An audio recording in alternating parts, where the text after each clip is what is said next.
Hello, Belize. Hi, Sam. What are you watching this week? We are watching Much Ado About Nothing. The Joss Whedon movie. Yes. This is your first time watching it, right? Mm-hmm. Yeah, Initial. I had never seen it before. I had no clue what to expect. Honestly, for a minute, even forgot like which one it was. And I've never read the source material for this one, I don't think. Not that I know of. So it was fun. I liked it. I thought it was really cool given like um I think they had a lot of fun with it. I definitely, when they first started, was not expecting necessarily like actual Shakespearean text. I was curious as to whether or not they were going to do that. But it's one of those things where it's like same thing when you go and see it in live form. It just takes like I'd say like about 10 minutes or so, depending on the person, to adjust to that. And then once you do, you're good. And besides that, the only other thing that I was like, oh, this is weird, which like I understood that it was modern, but it was like everything took place at this one house. And I was just like, So I have a fun fact about that, why that is. So Joss Whedon directed this. He adapted it, obviously. And you love Buffy. You love his work. So basically, how he shot this movie, he got all of his favorite actors that he's worked with over the years, Fran Kranz, the woman from Dollhouse, like many, many, many people. And basically, he shot it over the course of 30 days in his own house. So that's why it all takes place in one place because he basically like used the entire budget of the movie just on like paying the actors, the crew. Like this movie is like very much just like his labor of love. And I just think that's super dope. You know what I mean? Like that in itself is super cool. I think the idea of like shooting in such a short time is super impressive. I think that's awesome. And I love that he got to work with the people he loves. But to me, I feel like this could have gone further in terms of recognition stuff had they actually done like more than just a house, and you know what I mean, for it. I love that he did that, and I think that's so cool. But I feel like that's the only thing that's going to stop me from like giving it a higher rating compared to like maybe some other Shakespearean adaptations, because that honestly, I don't know if other people like made their peace with it, but the whole time I was like, why are you in the same house? Oh, look, the wedding's in the same house. Oh, look, you know what I mean? Like, this is, even the security officers are just in another room of his house. And I was like, this is all really cool, impressive for like low budget films. But this was after he directed Avengers. So I was just like, I'm confused as to why you're doing this here. Well, that's That, just funny to yeah. me that you see that because like think about it like this. He was paying for it all out of pocket. Like he didn't get investors for it. He just like was paying for it out of pocket. And it's so funny you say that because like we're indie filmmakers and we talk all the time about like making movies in one location, just locking it down, spending a week. Like that's just so funny you say that. Well, okay, let me clarify.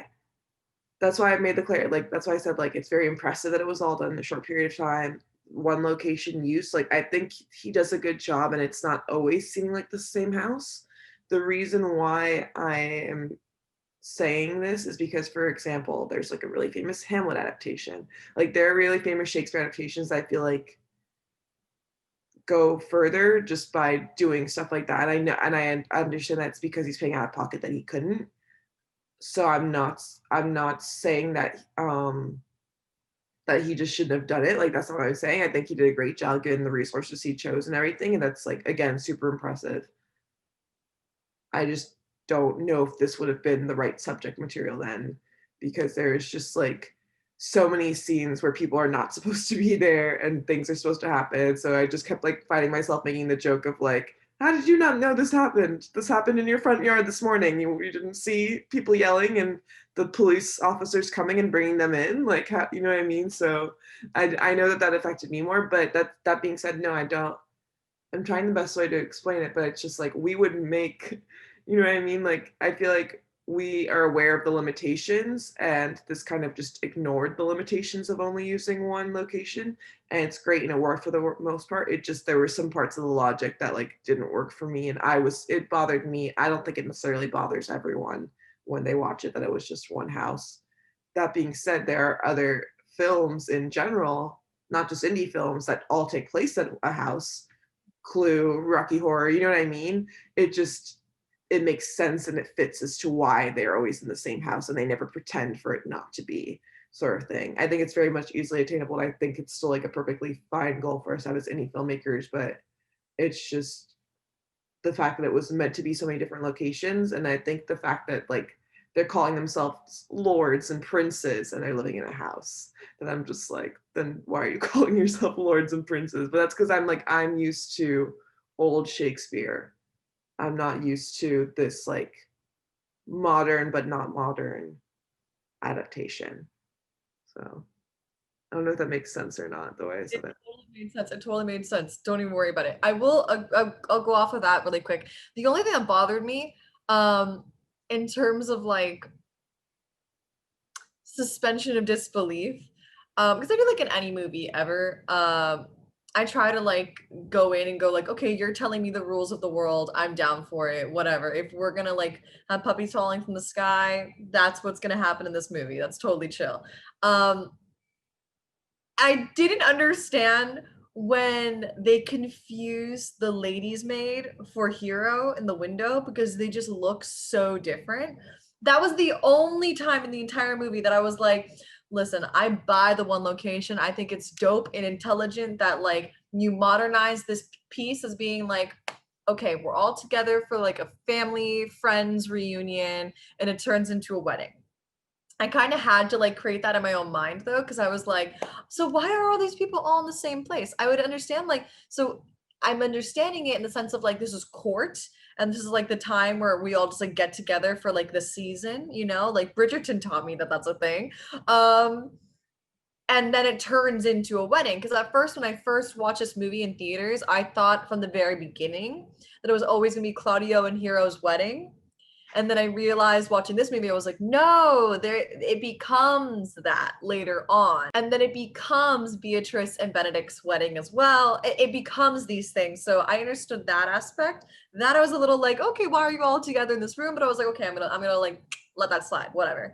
That was the part I didn't understand. I was like, that girl and Hero look nothing alike. And I got so sad that like it I remembered when I was watching it the first time, I was like, I first of all, I love the name Hero. I don't know why. I thought that was so dope. Like, I want to name something Hero. That's cool. Um, but her whole life gets ruined. Literally, they make a big to do about nothing. That has nothing to do with her, and she didn't even look like her. Yeah, I thought it was I think they get away with it slightly more because it's black and white, and I think it makes it a little less clear. But then I saw her and I was like, she's literally blonde. Like I was just like, okay, maybe just at least do the same hair color. But I think that is honestly something that they would do back in the day when they perform these things too. I think it's meant to be that ridiculous and make the men look that stupid. Like that seems like something that they would do in like the actual Shakespeare play as well, because like, you know what I mean? They have so much fun with like misidentified people and disguises all the time. And I feel like it's just like they suspend their disbelief. And it's like, yeah, she's blonde, but that was Hero then. I saw her. She was right there, like completely different person. But But the whole thing was that she was wearing Hero's clothing, and that's what sold it. They were like, she was in your dress. It was you. I saw you. You whore. You know, like I just didn't realize. And also, like Fran Kranz is on my list of actors that I think are like everything in this life. So him being so mean to her, I was like, no, Claudio, no.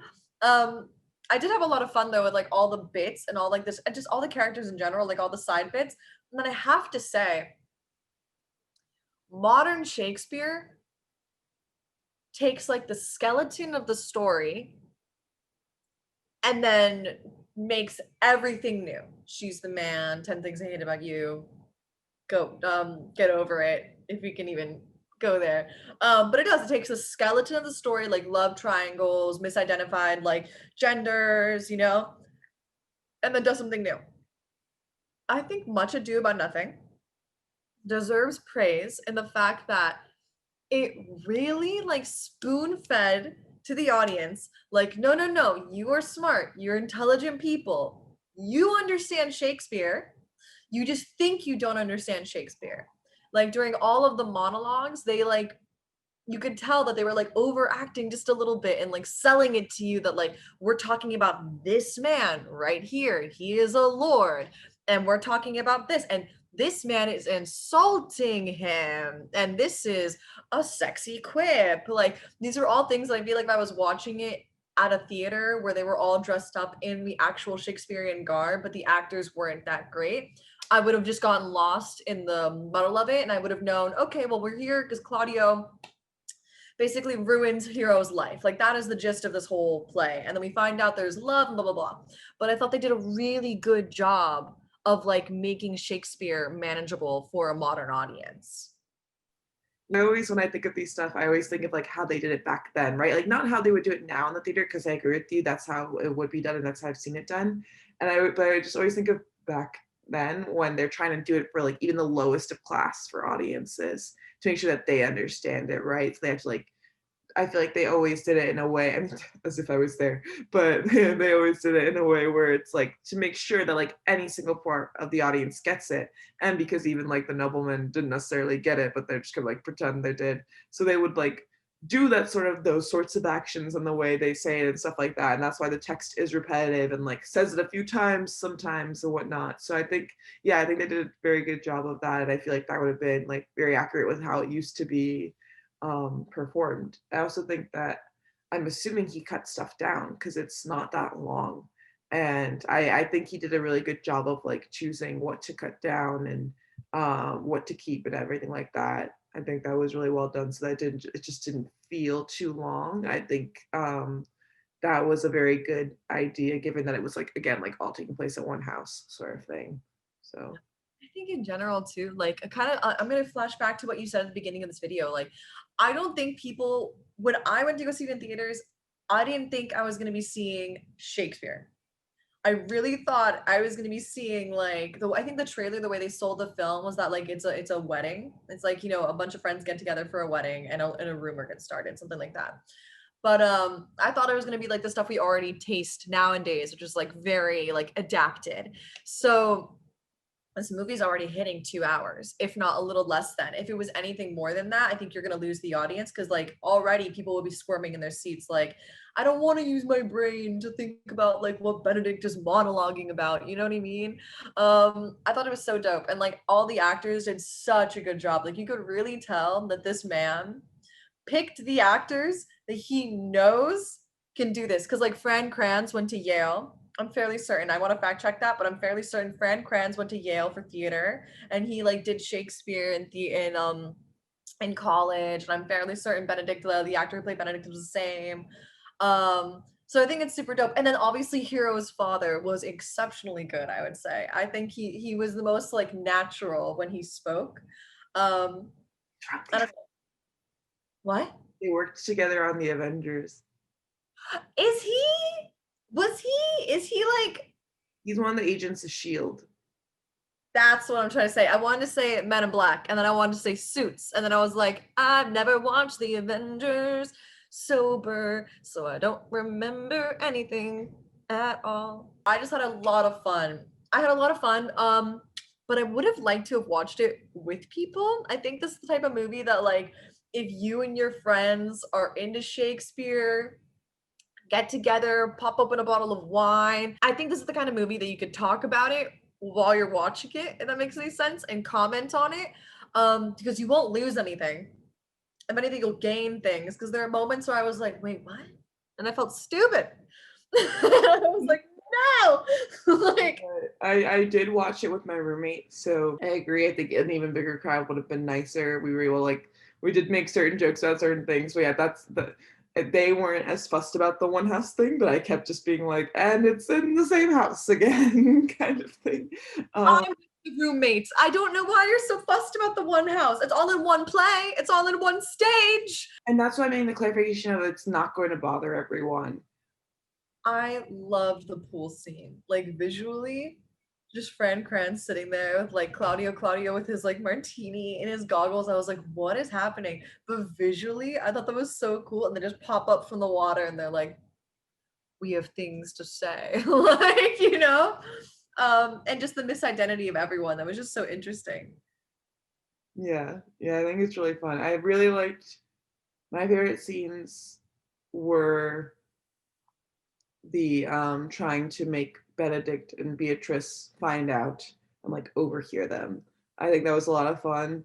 That full commitment of her literally falling down the stairs was hilarious. I thought that was really bad. I loved the whole like him being outside the window bit and then like him having the little shrubbery and stuff.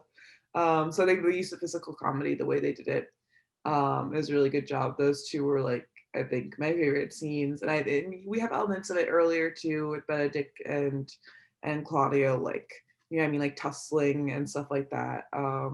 So I feel like they did a really good job with the different physical comedy. The security officers is probably like one of the best parts. That whole scene where he just like write down you didn't write down that she's called me an ass, but she did, my lord, like sort of thing. And then it's like they turn them over, and then they literally turn back to the police car, and they don't have the keys. Yes. Yes. Yes. Yes. Yes. Yes. Yes. Yes. Yes. Yes. Yes. I And don't know. That was funny. That was very, very funny in general. Like, I don't know, man. I personally like and like see for stuff like that, I'm able to suspend my disbelief. Like I can suspend my disbelief that like police officers would care about this happening, even though like it's not actually an illegal thing in this time of like you know what I mean. It's so it would have been illegal back then because it's happening to lords and princes, and that's you know what I mean, like a threat to the crown. But in modern day, this would not be illegal for you to go and convince someone not to get married to someone. Like the police officers aren't going to get involved in that normally. But for stuff like that, I'm able to suspend my disbelief. totally. I will say like this is like a slight veering. Um, I like the fact that we watched a movie that is obviously the whole thing is about love. The whole thing is about people lying about being in love, people being in love, but then betraying each other, people believing rumors over the person that they love. Um, what does love and relationships look like to you? Because for Benedict and Beatrice, it is playful and it's funny and it's calling each other out on their shit. And then for Hero and Claudio, it's more of like the fairy tale experience that turns out to be a nightmare. And I like the fact that there's like a priest involved. Like there is so many Shakespearean shows where he's just like, you will convince them that Hero is dead. You know what I mean? And like I thought that was super super super dope. But I am really glad that we watched a film that was more close to the actual Shakespearean text rather than a modern one. Um, because it reminded me the whole thing with Hero. I was like, being a woman at that time period sucked. Even if you're noble, like Hero is noble. Hero has money. Hero has like class sophistication. She comes from a good home. And one person saying, I saw her, it wasn't even fucking her, her whole life gets ruined. Her dad doesn't want anything to do with her. I hope you die. Don't come back to life, Hero. Stay dead. I was like, oh my God. And I loved that moment where Beatrice, like, I thought about Taylor Swift's song, which is like, "What if I were a man?" Because Beatrice is like, if I were a man, what I would do right now to avenge my cousin, to like, Benedict, like, how dare you call yourself a man and then not go and do something about it, you know? And then he goes to Claudio and is like, you're a fucking asshole. Like, you're the reason she's dead, blah, blah, blah, blah. But the point of the matter is, I think we romanticize this time period, especially now that I'm reading Addie LaRue. I think we romanticize the past so much as women because of the pretty costumes or whatever the fuck. I've kind of stopped doing that from this movie, from Bridgerton, from the books that we're currently reading. Like this movie scared me. We romanticize it because of the costumes and because of the way courting and flirtation worked. Like, well, obviously Hero died because they ruined her reputation, and in a way, she did die. She died. She socially died. Like they ruined her in the course of a moment because they did that in front of everyone, and they didn't even care. And then we're supposed to like cheer on Claudio when he returns and they get married again because that's apparently like a happy ending, and it's not. He's a villain. Claudio is the villain of this story, in my opinion. Okay, so any closing thoughts on Much Ado About Nothing? I oh, the one thing that I was like, I think I don't know if this is a plot hole or what, because I don't think it would have happened in the original text for sure. When they have a flashback for Beatrice and Benedict, and they are like making love in the flashback. And I was very confused as to how she can get away with losing her, you know what I mean? Losing her virginity and having sex and nothing, it's never brought up as an issue, nothing happens, but like the concept of Hero doing it is terrible. I wanted to assume that it's because Hero comes from a higher class because they're cousins, not siblings. So I wanted to assume that, but also it's because like Hero was going to marry someone who's connected to the prince, and he ruined her. Whereas Benedict didn't say anything; it was a secret, and no one caught them. Okay. I think that's what it was. Just no one caught them. He kept it a secret, and because Hero literally was gonna marry the highest rank that you could, you know what I mean? Yeah, fair enough. Okay. Okay, I'll buy that. Yeah. Because That's it all I. definitely, yeah, it's and I think that makes sense. It's just one of those things where it's like I definitely was like, wait, what?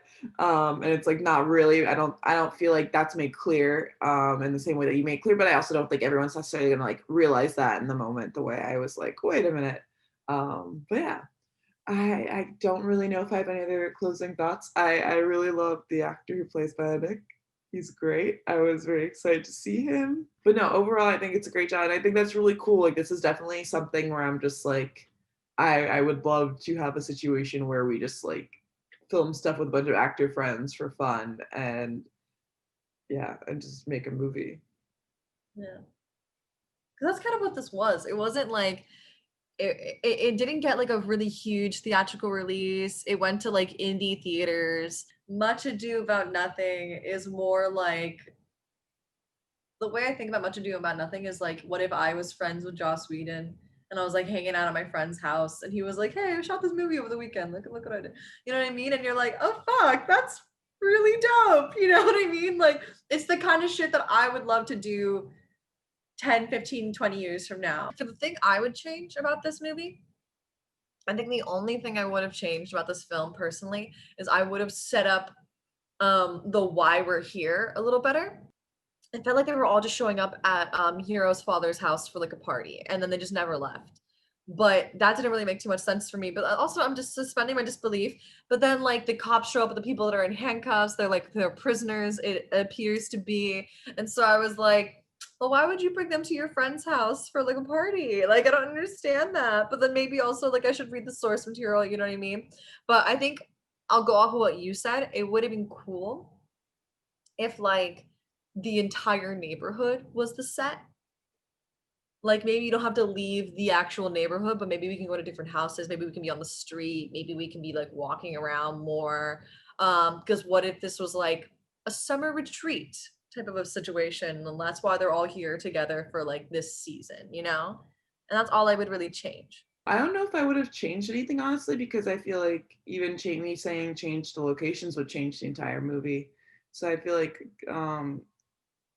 yeah, with this version and the way it's done, I don't think I would have any changes. The only thing I would do, the scene after Hero is like after Hero dies with Benedict and Beatrice, well, very, very long for me. Because at that point when they were talking, I was like, I'm not as invested in y'all. I need to know what's gonna happen next with Hero and Claudia. Could we like keep going with the plot?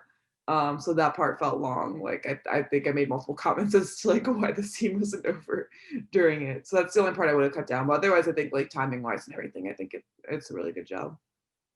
To go off of what you said, I think the only thing that made me go a little like, oh, this was an interesting directorial decision was when the villains were like, you know, concocting their plan and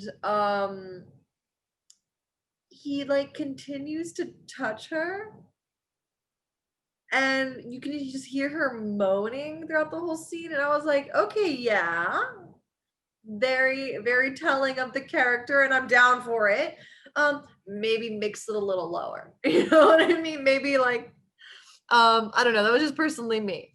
I love that. I thought it was great. You love the moaning? Okay, okay, okay. So then it I thought was it just was funny, you know what I mean? And I was one of those things where it's like, yeah, if you interrupt us, we're not okay, okay, okay. If you liked it, then okay, okay, okay, yeah, yeah. Then it was just me. I was just like, oh, like it was very telling of the character. I was just like, oh my word. gonna Um, okay, what would you rank this? like a 7, I think. Okay, yeah. I feel like a 7.5 for me. It was fun, it was different. I liked it. Yeah. Okay. That's the end of Shakespeare month. Mm, So change of plans, guys, for February. We will be delaying our Twilight month until we can both be in the same space. Please, COVID, go away. Instead, for February, we're going to be focusing on Black History Month. And Belize, I'll let you announce the first film. Yeah, so we're just gonna do different movies, not necessarily having to do with Black history specifically, but just different movies that have a majority or all Black cast. So our first movie is going to be Love and Basketball.